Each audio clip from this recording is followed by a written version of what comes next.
Hello, I'm Joan Aruz, curator in charge of the Department of Ancient Near Eastern Art here at the Metropolitan, and we are all here today to celebrate the arrival of the Cyrus cylinder at the Metropolitan Museum. This wonderful object was discovered in Babylon in 1879 and is one of the most iconic works in the British Museum. The cylinder takes center stage in an exhibition, The Cyrus Cylinder in Ancient Persia, Charting a New Empire, curated by our speaker, Dr. John Curtis, and we are extremely grateful to the Iran Heritage Foundation for their sponsorship of the United States national tour of this and the other extraordinary objects that are in the show. I also want to acknowledge Assistant Curators Yelena Rakic and Fiona Kidd here at the Met, who worked with me on the show, as well as Tim Healing and Sean Osborne Campbell, and our designers, Mike Batista and Kamomi Solidum. As the title implies, the objects selected for this exhibition demonstrate a time of transition in the ancient Near East, one that is reinforced by the placement in our permanent galleries of this show against a backdrop of the lions that adorn the processional way at Babylon at the height of the Babylonian Empire, centered in ancient Mesopotamia. But it is also adjacent to our display of the arts of Iran leading up to the period of the great Achaemenid Persian Empire. We also celebrate the arrival of our valued colleague, John Curtis, once more to the Metropolitan for the first of three major events associated with the show. A second will take place on June 28th, when David Stronach, the excavator of the site of Pasargadae, will introduce a film that reconstructs Cyrus's capital city. And on July 11th, we will hear different perspectives on Cyrus and the significance of the cylinder from another BM colleague, Irving Finkel, who has most recently translated it, and from Robert Faulkner, an expert on the Cyropedia of Xenophon, with the help of our moderator, Mohammed Tavakoli Targi. So we hope that you will attend these. Dr. John Curtis has been affiliated with the British Museum since 1971. After completing his doctorate on late Assyrian metalwork at the Institute of Archaeology, University of London, and this invaluable resource has recently been published. Then he spent 2 years in Baghdad as a fellow of the British School of Archaeology in Iraq. He was then appointed keeper of Western Asiatic Antiquities in 1989, and since October 2011 has become keeper of special Middle East projects at the BM. Dr. Curtis is chiefly interested in Mesopotamia, Iran, and the Caucasus in the first millennium BC of the Iron Age, and is author or editor of around 20 books and more, certainly a lot more than 100 articles on these subjects. He's an active archaeologist, and between 1983 and 89 directed excavations on behalf of the British Museum at 8 different sites in Iraq, including the Assyrian cities of Nimrud and Balawat. After he became keeper, he supervised the installation of 6 new ancient Near Eastern galleries in the British Museum and also curated the traveling exhibition Art and Empire, Treasures from Assyria in the British Museum, that was sent to many different venues around the world after its inauguration at the Metropolitan Museum of Art in 1995. In 2005-06, he organized the special exhibition Forgotten Empire, The World of Ancient Persia at the British Museum, and then arranged for the display of the Cyrus cylinder in Tehran. Since 2003, Dr. Curtis has also been very involved in efforts to safeguard the cultural heritage of ancient Iraq. To celebrate his many accomplishments, he was elected a Fellow of the British Academy in 2003 and awarded an Order of the British Empire in 2006, one of his numerous accolades. We had the pleasure of hearing John Curtis lecture to us a few years ago on the topic of Babylon, and it is now our great privilege to welcome him again to tell the story of the remarkable Cyrus cylinder and the nature of Persian rule in its early years. He will also address such questions as how the document relates to the portrayal of Cyrus in the Bible, memories of this illustrated in our galleries by wonderful works on loan to us from the Metropolitan Museum's departments of European Sculpture and Decorative Arts, and Drawings and Prints. Another dimension of his talk will focus on the cylinder and how it has taken on a new life in its more recent history as a symbol of tolerance. And I highly recommend to you the catalog of the show, which he edited and also contributed to, where these subjects are further discussed.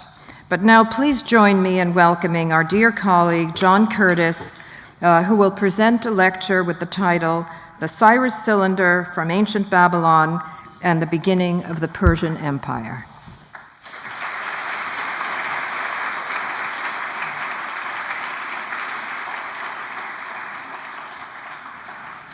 Thank you very much indeed, Joan, for those warm words. Good evening, ladies and gentlemen. It's a great pleasure to be here back in the Metropolitan Museum giving a lecture. I'd like to thank very much the authorities of the Metropolitan Museum, particularly Joan, for inviting me here this evening. And I also would like to pay tribute to the Iran Heritage Foundation, which has sponsored the exhibition, the Cyrus cylinder, which is currently on show here at the moment and is being shown at 5 different US venues. Central to this lecture is, of course, the Cyrus cylinder itself. It's unremarkable in appearance, but is one of the most iconic objects to have survived from the ancient world. It's a barrel-shaped clay cylinder, sometimes said to be about the size of an American football, which is inscribed in the Babylonian language in Babylonian cuneiform, or wedge-shaped characters. It was written after the Persian king Cyrus the Great captured Babylon in 539 BC, and it was buried as a foundation deposit.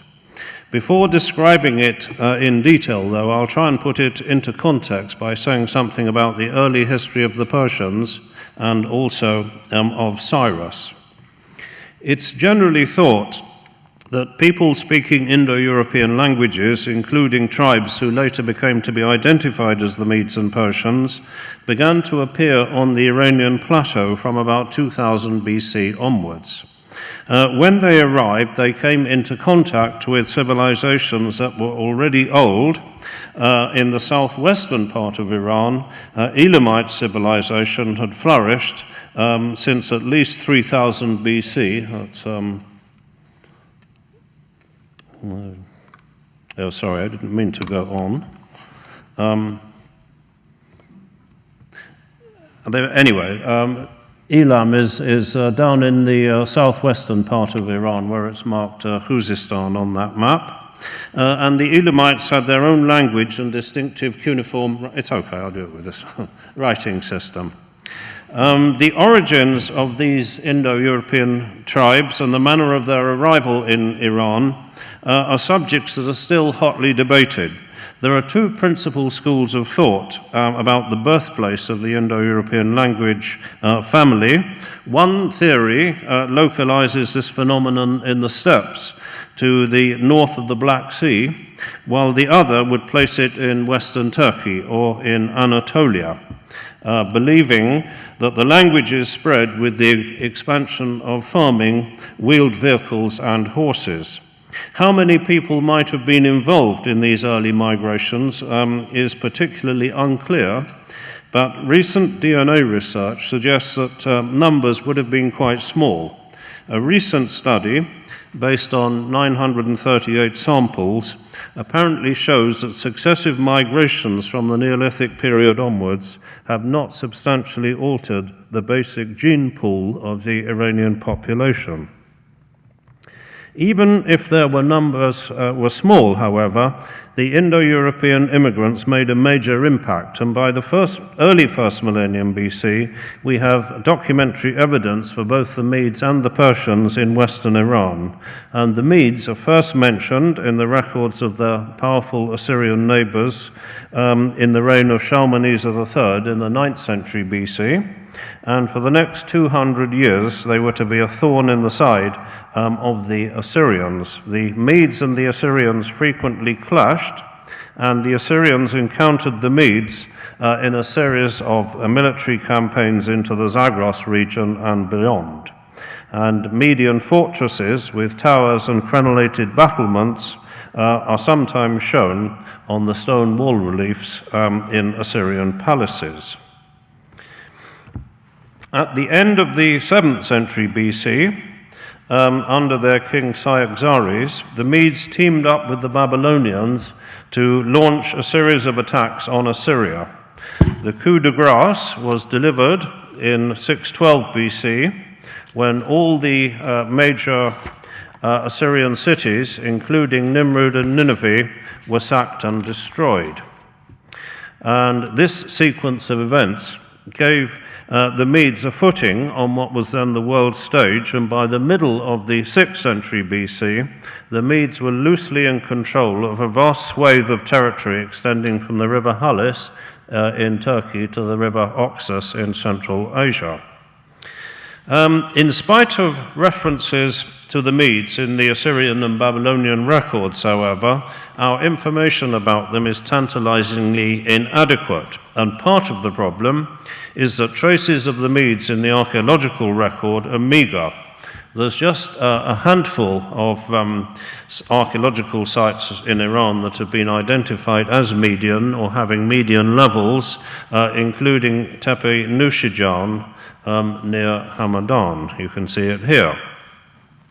The lack of evidence about the Medes has led many authorities to conclude that the Medes were merely a loose confederation of tribes who had little, if any, centralized structure and can't be considered as a state in the modern sense of the word. Although I have to say that's not a view with which I agree myself. However that may be, their art, like their politics, is also enigmatic, but here it's interesting to see what were later regarded as typical Median products in the early Achaemenid period. So on the Apadana reliefs at Persepolis, the Median delegation brings vessels, presumably in precious metal, a short sword, a so-called achinarches, bracelets and folded costumes, probably of the same type as the delegates themselves are wearing, namely trouser suits with hoods, and we'll come across this costume later on. Well, if the prehistory of the Medes is contradictory and elusive, that of the Persians is even more so. However, by the 6th century BC, the Persians were well established in Fars province. You see that down towards the bottom left of the map, with their center at Anshan, a former Elamite stronghold. And from this base, they were able, in conjunction with the Medes, to launch an empire that dominated the Middle East for more than 200 years. Now, in the Cyrus cylinder, Cyrus says that he is the son of Cambyses, king of the city of Anshan, grandson of Cyrus, king of Anshan, and a descendant of Thyspes, king of Anshan. The Nabonidus cylinder, the Babylonian document, also records that Cyrus was king of Anshan. And we know that the site of Anshan is about 50 kilometers northwest of Persepolis, and it's known today as Tal Imalian. It was once, together with Susa, one of the great centers of the Elamite state. Beyond this, the cuneiform sources don't have any information, and we're reliant on classical authors. Herodotus and Xenophon are broadly in agreement and say that Cyrus was the son of a Persian named Cambyses and his wife Mandana, the daughter of the Median king Astyages. Cyrus would therefore have been the grandson of Astyages. Herodotus has a fanciful story about the upbringing of Cyrus, which we needn't repeat here, but we're probably on firm ground with the deposition by Cyrus of his grandfather, the Median king. According to the Nabonidus Chronicle, Astyages, alarmed by the growing power and influence of his grandson, sent a force against him, but the soldiers revolted and handed Astyages over to Cyrus. So in 550 BC, Cyrus, king of Anshan, took possession of the Median throne and apparently united the Median and Persian tribes. But did he? In spite of the unequivocal statements by Herodotus and Xenophon that Cyrus was a Persian, there are lingering doubts. This is because Anshan, as I've said, is a well-known Elamite center, and it is now known that the Elamite state lasted until 550 BC and was not wiped off the map by the Assyrian king Ashurbanipal in 646, as sometimes thought. And further evidence linking Cyrus with Anshan comes in the form of cylinder seal impressions on Persepolis tablets showing a man on horseback fighting against enemies, accompanied by an Elamite inscription that reads Korash, that is Cyrus, the Anshanite son of Tispes. The Cyrus referred to is thought to be the grandfather of Cyrus the Great. It's possible, then, that Cyrus may have been Elamite himself or have had close Elamite connections. However, although the Nabonidus Chronicle describes Cyrus as king of Anshan when he seized the Median throne in 550 BC, 3 years later, when he attacked Lydia, he was described as king of Persia. Whatever the truth of all this, by seizing the Median throne, Cyrus acquired all the territory previously controlled by the Medes and added to it all the former Persian and Elamite possessions. So began the Persian or Achaemenid period, named after, as we shall see shortly, the eponymous founder of the dynasty, Achaemenes. Well, after he'd established control over Iran in about 547, Cyrus defeated Croesus of Lydia in Turkey, which brought much of modern Turkey under his control. He now turned his attention to Babylon, which since the overthrow of Assyria in 612 had ruled supreme in most of the ancient Near East, reaching its zenith under the renowned king Nebuchadnezzar. More recently, though, Babylon had been in decline under the king Nabonidus, who was more concerned with pursuing his own religious interests than in ruling Babylon, and for a period of 10 years he'd even moved to Tamar, now in Saudi Arabia, where he dedicated a temple to the moon god Sin, leaving behind in Babylon his son Belshazzar as the regent. So in 539, Cyrus moved against Babylon and, according to his own account, was able to capture the city peacefully. We take up the story now with the cylinder.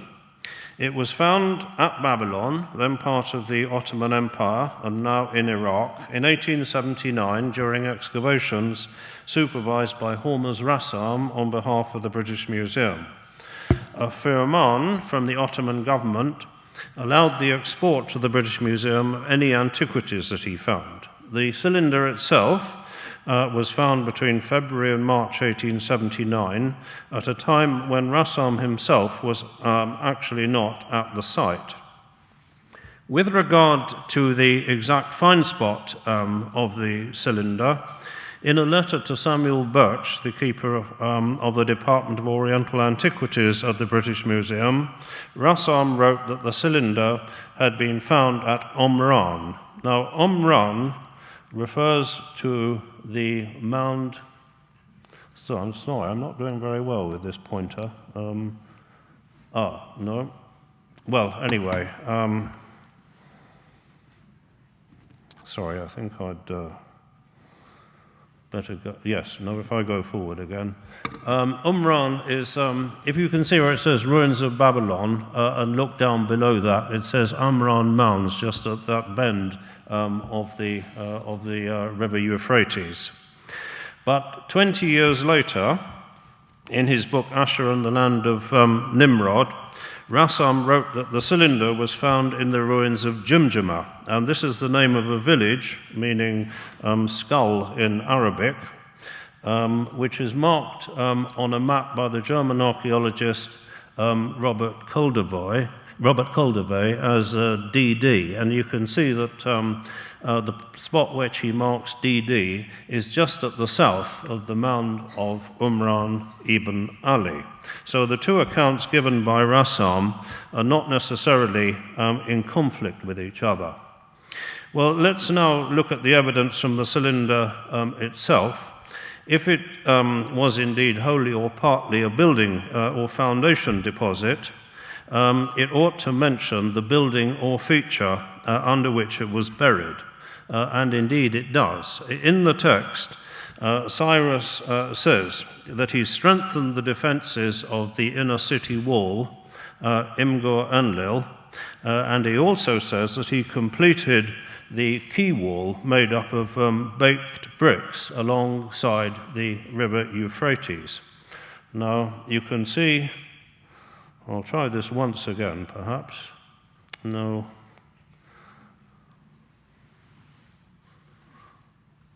Well, good. Sorry about that. Now, there's the line of the city wall called Imgur Enlil coming along there, following that line, and the quay wall is along here. The river Euphrates is actually, this is the ancient bed of the Euphrates. It now flows some distance to the west. So, in fact, the likelihood is that the cylinder comes from the spot at which the quay wall joins the inner fortification wall of Imgur Enlil, just at that point there. And that's entirely in accord with what Rassam actually tells us. Well, as many of you know, in the Second Gulf War, Babylon was turned into a military camp, and there was, unfortunately, a certain amount of damage in the form of long trenches through previously undisturbed archaeological deposits, and there was some stealing of bricks from the foundations of the Ishtar Gate, and also restored buildings at Babylon. These are actually modern, of course, were allowed to deteriorate through lack of maintenance. But I'm very happy to say that now the site has been, a management plan is in the process of being drawn up by the World Monuments Fund, and they've done a great deal of detailed work already, and I hope that Babylon will soon be listed as a World Heritage Site. The cylinder was apparently broken either accidentally or even deliberately at the time of its discovery or soon after, and is now made up of several pieces that have been fixed together. And a small joining fragment, that's the one right at the bottom there, belonging to Yale University, was identified in 1971, but just over a third of the cylinder is still missing. And this Yale fragment is part of a collection of tablets acquired by the Reverend James Neese in the early 20th century.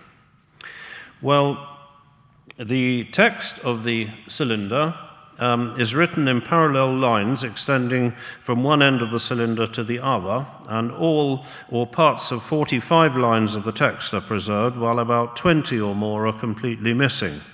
And the missing parts include portions of some lines at the beginning and the end of the text.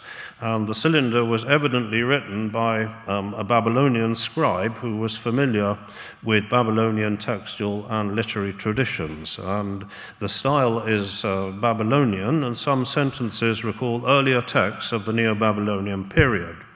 However, the scribe may have been putting into a Babylonian format content that was determined by the new Persian overlords.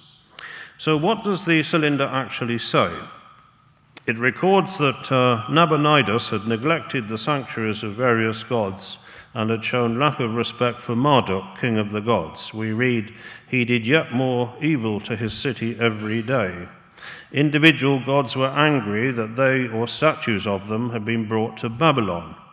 The population of the land of Sumer and Akkad had become like corpses. As a result, Marduk looked for the upright king of his choice and chose Cyrus. And it says, "He took the hand of Cyrus, king of the city of Anshan, and called him by this name, proclaiming him aloud for the kingship over all of everything." And incidentally, when I'm quoting from the cylinder, I'm quoting from the new translation of it, referred to by Dr. Aruz, by my colleague Dr. Irving Finkel. Well, Cyrus was ordered by Marduk to go to Babylon, and with the assistance of Marduk, he entered Babylon without any battle. The text then switches to the first person as if Cyrus himself is actually speaking. "I am Cyrus, king of the universe, the great king, the powerful king, king of Babylon, king of Sumer and Akkad, king of the four quarters of the world." And he says that his troops marched peaceably in Babylon, and he freed the people of Babylon from their bonds. This is thought to mean that he absolved them from forced labor obligations imposed during the previous regime. He boasts that kings from every quarter, from the upper sea to the lower sea, brought tribute to him in Babylon and kissed his feet, that he sent back gods, that is, statues of gods, to various sanctuaries which had become dilapidated and which he restored. And these sanctuaries included the cities of Ashur and Susa and places across the river Tigris. He then says, and this is significant, "I collected together all of their people, that is, the people from those sanctuaries, and returned them to their settlements." He arranged for offerings to be supplied to the restored shrines, and then talks about the restorations of the wall of Babylon that we've already talked about. And in the course of the building projects, he says he came across a foundation inscription of the Assyrian king Ashurbanipal, and the surviving text ends with a prayer to Marduk, beseeching him for a long life and the fullness of age. Well, we now come on to the crucial question, which is, what is the real significance of the Cyrus cylinder? Is it, as its proponents would argue, some kind of declaration of human rights, or is it nothing more than a standard type of building inscription in the Assyrian and Babylonian tradition? Well, to start with, we should consider why the cylinder is marked out by some as a document of special significance. First, there's the claim that the conquest and occupation of Babylon was entirely peaceful. It's certainly true that there's no evidence for any kind of destruction level at Babylon at the beginning of the Persian period, and it's also the case that it was standard practice both before and after the Achaemenid period for conquerors to loot and burn captured cities. So in this instance, Cyrus was departing from normal practice. Secondly, Cyrus claims, if this passage has been correctly understood, that he freed the inhabitants of Babylon from their forced labor obligations, and this was presumably a magnanimous act. Thirdly, and most important, we have the statement in lines 30 to 34 that Cyrus restored shrines in places in Greater Mesopotamia and sent back to those shrines statues of gods that had presumably been brought to Babylon by the previous Babylonian kings. This statement is usually taken to mean that Cyrus is not only allowing but actively encouraging the worship of gods in different places. He's therefore effectively promoting religious tolerance and freedom of worship. Fourthly, there is the statement that people from the restored shrines were collected together and returned to their settlements. This is usually understood to refer to peoples who had been deported by the Babylonian kings. Fifthly, new evidence has recently emerged that shows the Cyrus cylinder was in whole or part some sort of proclamation. These two fragments of cuneiform tablet were actually identified read and identified very recently at the end of 2009 and the beginning of 2010. They are actually fragments that are in the collections of the British Museum. One was identified by the late Professor Wilfrid Lambert, another by my colleague Dr. Irving Finkel, and they are from a cuneiform tablet which exactly replicates the text on the Cyrus cylinder itself. Unfortunately, they do actually give us some extra information in that they fill in some missing bits of the Cyrus cylinder. The significance then is that the Cyrus cylinder was much more than a building inscription. It must have been some sort of proclamation, and copies of it were probably distributed far and wide. And there are precedents for Achaemenid kings issuing proclamations. And we know that versions of Darius's great rock-cut inscription at Bisitun near Kermanshah were circulated around the empire. The inscription itself, incidentally, was in 3 languages, Old Persian, Elamite, and Babylonian. And in the Old Persian version, Darius says that he sent copies of the inscription to everywhere in the provinces.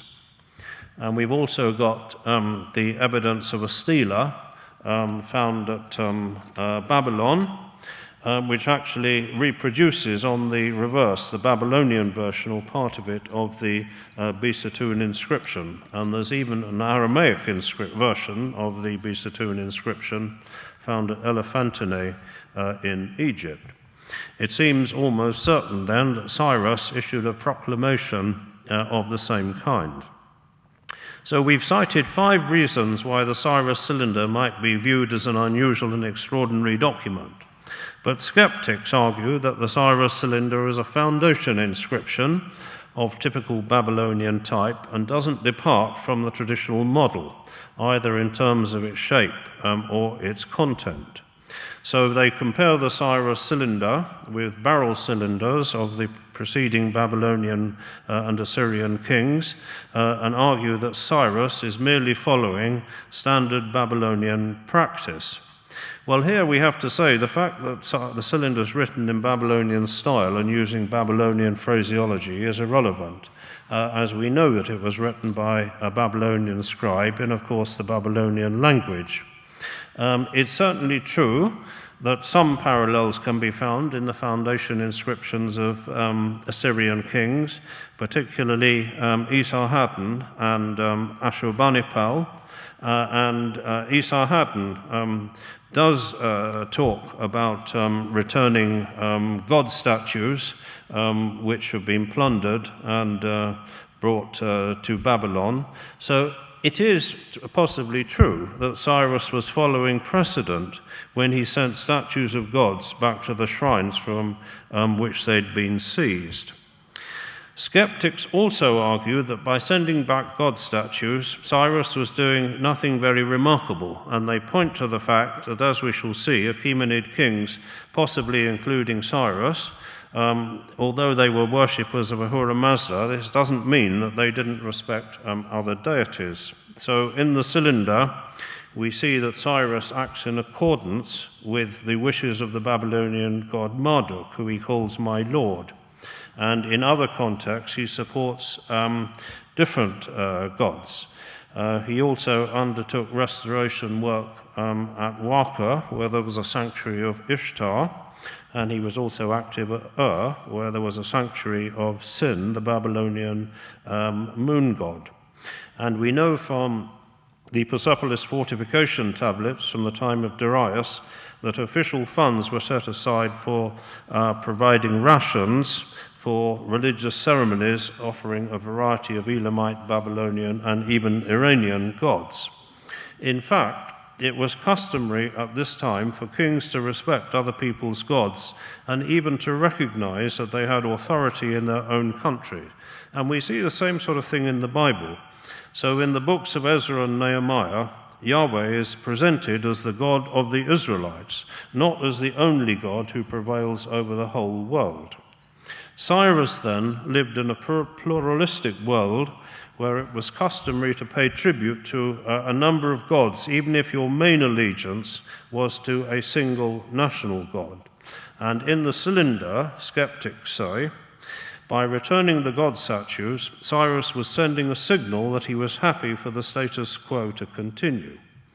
It is true that the concept of a state religion that needed to be carried abroad didn't exist at this time and wouldn't do so in Iran, at least, until the Sasanian period. That is about 800 years after the time of Cyrus.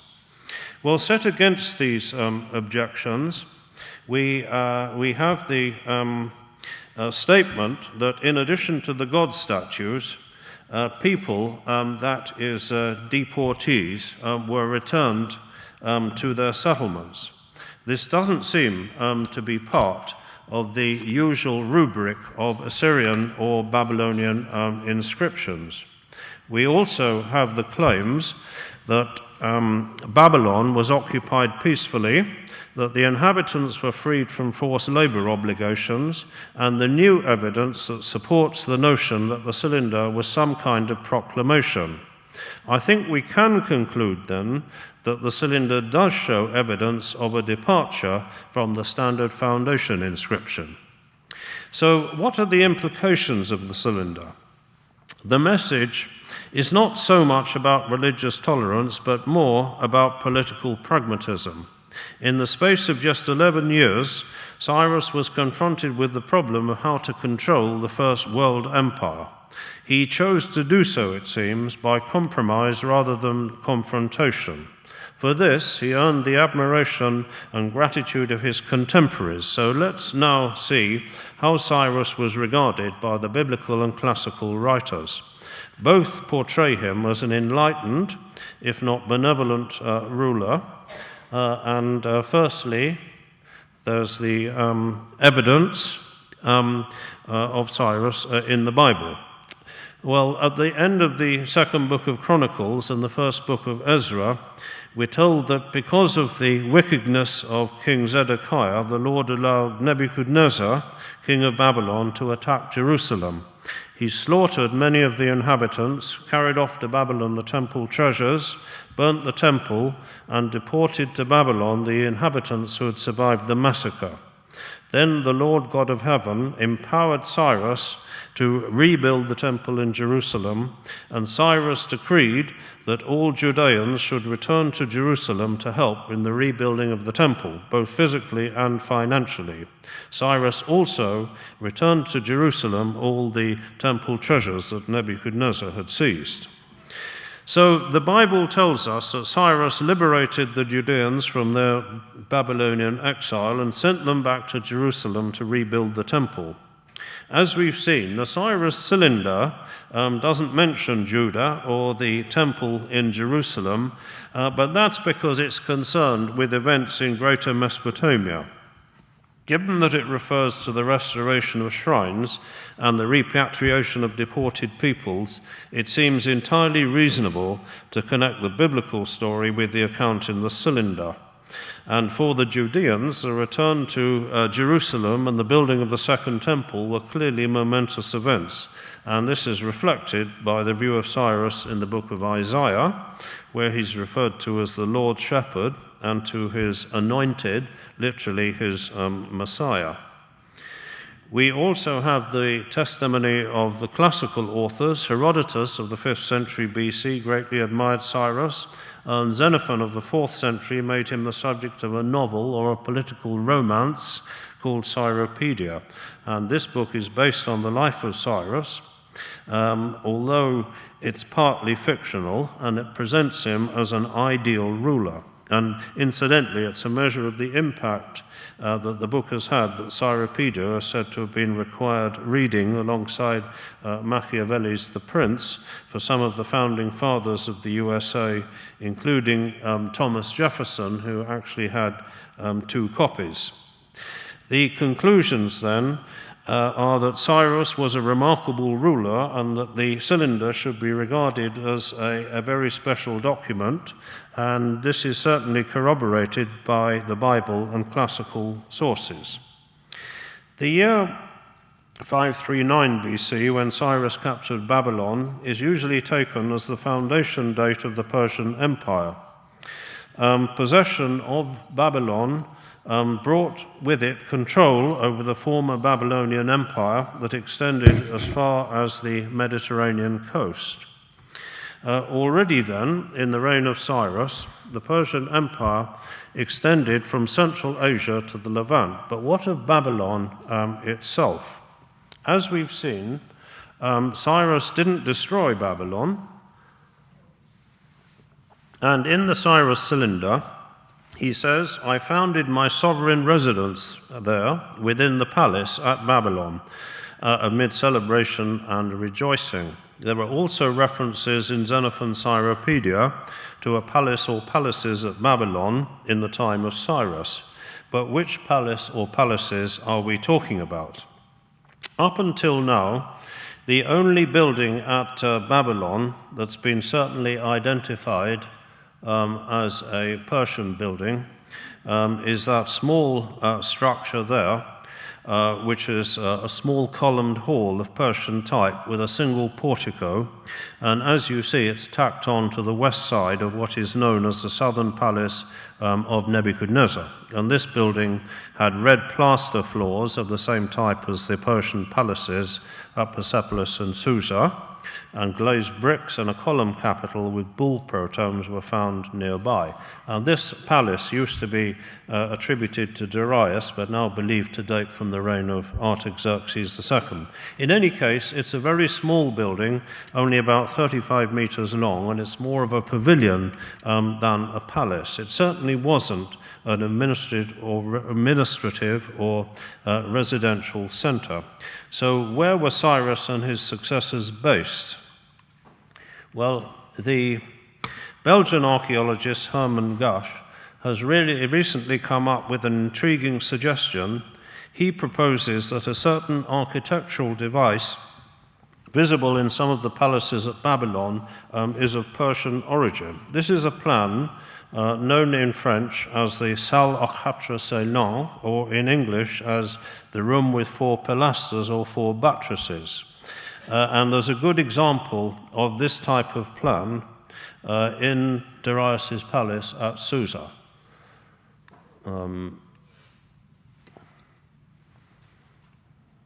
We're talking about these rooms here, and these are the pilasters or buttresses there. So you can see that the plan consists of long rooms, each with 4 buttresses separated by wide doorways. And the point of this type of plan is that it enables long rooms to be roofed with barrel vaults, which are a long rectangular vault in the center and transverse vaults at either end. And Gasch argues that this type of plan is Iranian, or more specifically Elamite in origin, and he traces examples going back to the 2nd millennium BC. He discounts the argument that's sometimes advanced that the same plan can be found in Assyrian and Babylonian palaces. For him, therefore, when the salle aux quatre salons appears in palaces at Babylon, it's certain evidence of Achaemenid period rulers. So he thinks that the west part of Nebuchadnezzar's southern palace, that's this part here, dates from the time of Darius, and certainly it is true that there's a fracture line all the way down there between the 2 buildings. And so he also suggests that there was extensive Persian building work in the northern palace of Babylon and in the summer palace. And he even goes beyond this and suggests that a further part of the southern palace was probably constructed in the time of Cyrus. He's actually talking about all this part here. So this in the time of Cyrus, and this in the time of Darius, and then this little building in the time of Artaxerxes II. Well, all this remains unproven, but it would be ironic indeed if the part of the building, so lavishly reconstructed by Saddam Hussein even during the Iraq-Iran war, actually dated from the Persian period. Here you see the reconstructed palace, the palace as reconstructed by Saddam Hussein. And in the far distance here is the so-called summer palace of Nebuchadnezzar, where Gash also believes there's evidence of Persian period building. Well, probably towards the end of his life, Cyrus established a new center at Pasargadae in Iran and was buried there in a splendid gabled tomb. He was succeeded by his son Cambyses, who added Egypt to the empire, and Cambyses died while returning from Egypt to deal with a rebellion, and there followed a period of civil war from which Darius, undoubtedly the greatest of the Persian kings, emerged victorious. It was really Darius who shaped the empire, and under him it reached its greatest extent, stretching from Egypt to the Indus Valley. But who was Darius, and what was his claim to the throne? According to the great rock inscription at Bisatun that we've already seen, Darius says, "My father was Hystaspes, Hystaspes' father was Asames, Asames' father was Ariaramnes, Ariaramnes' father was Tispes, Tispes' father was Achaemenes. For this reason we're called Achaemenians. From long ago our family had been kings." Now, as we saw in the cylinder, Cyrus says that he is the son of Cambyses, grandson of Cyrus, and descendant of Tispes. If what Darius says is true, therefore, not only would he have been related to Cambyses, in fact, according to my reckoning, his third cousin, but he would have had a strong claim to the throne, perhaps even a stronger one than the heirs of Cyrus. However, most scholars, but not all, believe that Darius's genealogy was fabricated simply in order to justify his claim to the throne. However that may be, there's no doubt that he had a great influence in the burgeoning Persian Empire, and as well as expanding the empire and improving communications and administrative structures, he was also a great builder. At Susa, at the junction of lowland Mesopotamia and highland Iran, he built himself a vast palace, which was part columned hall in the Iranian tradition and part mud brick palace decorated with glazed bricks in the Mesopotamian tradition. But his greatest building project was at Persepolis, the crowning glory of the Persian Empire. Well, we've already referred to some of Darius's reforms. Amongst other innovations during his reign is apparently the introduction of Old Persian cuneiform, a new set of cuneiform or wedge-shaped signs devised to write Old Persian. Cuneiform had been in use from about 3000 BC onwards, but never before to write Persian. And you can see it here, Old Persian, on the right-hand side on this column base from Hamadan, which is in the current exhibition. But one of the very best-known examples of Old Persian writing is on this wonderful object, again in the exhibition. It's the cylinder seal of Darius himself, and it's got a trilingual inscription in Old Persian, Elamite, and Babylonian, which says, "I am Darius, great king." It should be noted, though, that alongside the use of Old Persian is an increasing use of Aramaic for communication and correspondence. Aramaic had already been used in the Assyrian and Babylonian periods, but now it became more common. Similarly, coins were invented before the Persian period. They were used by Croesus in Lydia, but from the time of Darius onwards, the Persian kings themselves started to mint coins, and whereas previously they'd been restricted to a small part of Western Turkey, now they were widely circulated all around the western part of the Persian Empire. These are three examples that are in the exhibition, all showing the so-called royal archer figure. Well, we come on now to the interesting and intriguing question of religion. From the time of Darius onwards, Achaemenid kings paid tribute in their inscriptions to the god Ahura Mazda and should most properly be described as worshippers of Ahura Mazda or Mazda worshippers. We don't know if Cyrus himself was a believer in Ahura Mazda, but many people, including myself, believe that he would have been.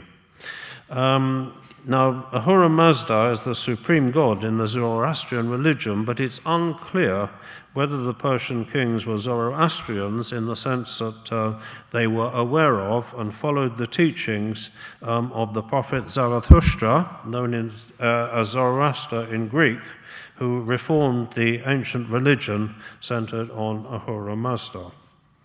Nevertheless, it was during the Achaemenid period that the Zoroastrian religion took root in Iran. It has to be admitted that traces of the Zoroastrian religion in the Achaemenid period are elusive and often contested, but a gold plaque from the Oxus treasure shows a figure that's often associated as a Zoroastrian priest. And this man wears the median trouser suit that we saw towards the beginning of the lecture, and he carries a bundle of sticks that's known as a barsum. And these twigs are thought to represent grasses that were used in religious ceremonies and gathered together after a sacrifice.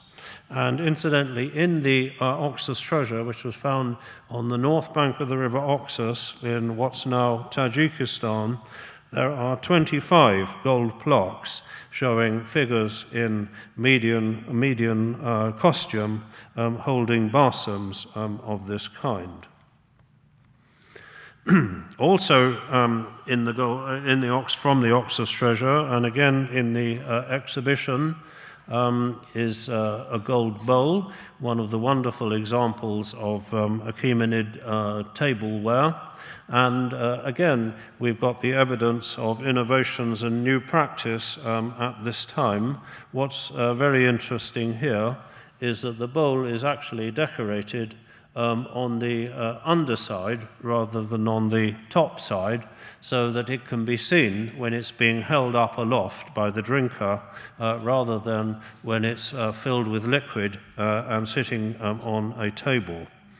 And a silver bowl in the exhibition is decorated in exactly the same way, but here the figures are actually applied rather than being embossed, and they again show lions standing on their hind legs, but here the lions are winged and each one's got the head and feather crown of the Egyptian dwarf god Bes.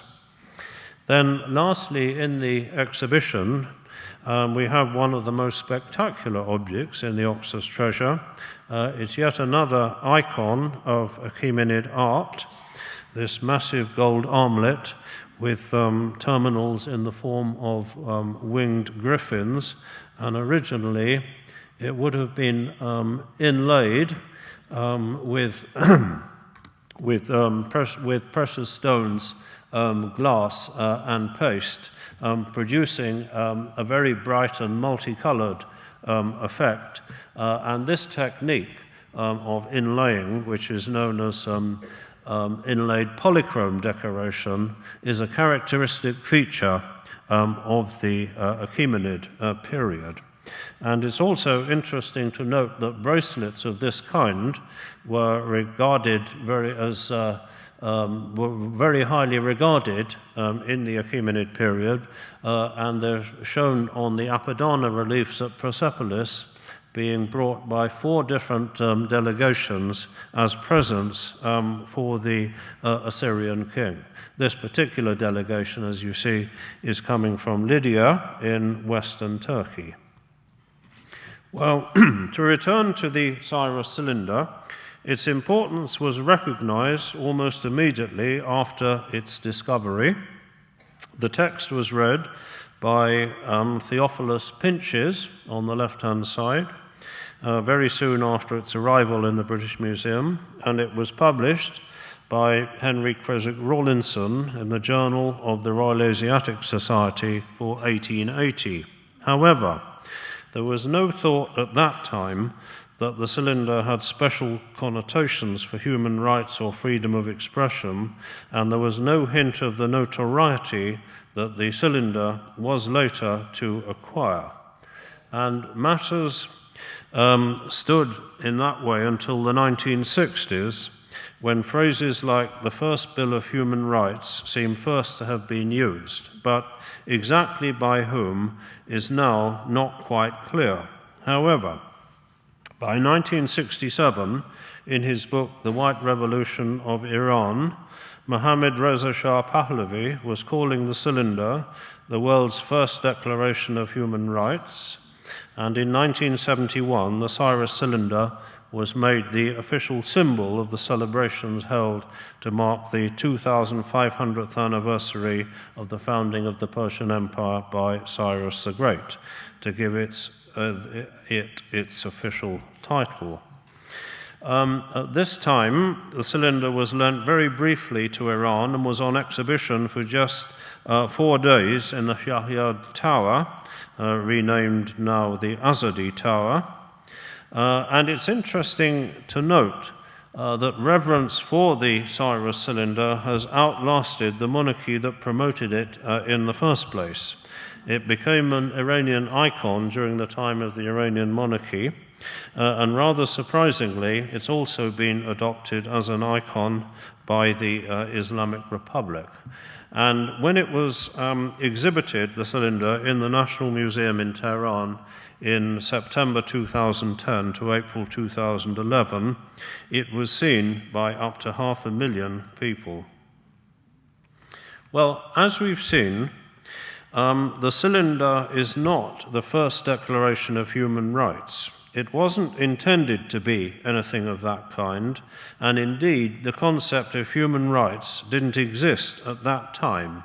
However, it is a very remarkable document indeed, and taken as a whole, the contents of the cylinder do certainly demonstrate a break with past tradition and the ushering in of a new era. As an exercise in pragmatic politics, the cylinder is a tour de force, and it set the pattern for the next 200 years of Achaemenid rule.